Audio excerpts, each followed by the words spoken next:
Kwelinye icala umphathiswa wezezimali uEnoch Godongwana uthe thwaca etafuleni uhlahlo lwabiwo-mali luka-2025-2026 oluhlaziyiweyo ngenjikalanga yanamhlanje. Olu hlahlo lwabiwo-mali luza emva kwengxoxo-mpikiswano phakathi kwamaqela ezopolitiko epalamente malunga nokonyuswa kwerhafu okwakucetywa ngaphambili nangezinye iziphakamiso. Intatheli yethu yendaba uNobuhle Ndlovu iyaxela. Yathulwa ngempumelelo inkulumo yesabelomali sonyaka ka-2025 ebisilindwe ngamehlabomvu abahlali baseNingizimu Afrika.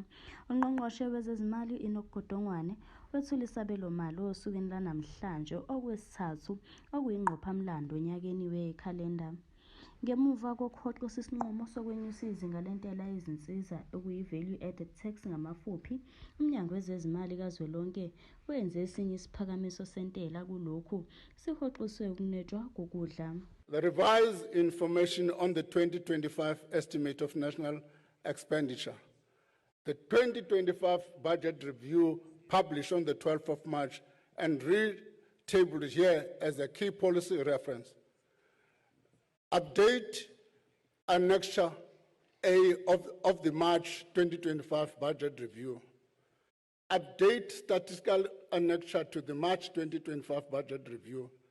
The 2025 budget overview and the 2025 budget speech.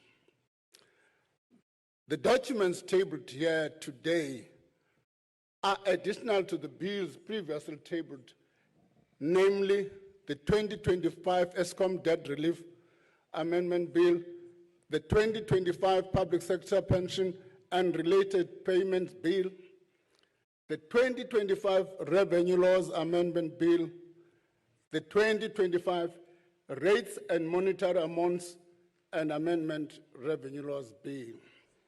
Ungqongqoshe wezezimali uyavuma esitatimendeni sakamuva sesabelomali sakhe sika-2025 ukuthi iNingizimu Afrika ibhekene nesimo esintengantengayo sangaphandle ngenxa yokungezwani kwezohwebo kanye nezindleko ezinkulu ezimenyezelwe abaphathi baseMelika okungumongameli waseMelika uDonald Trump.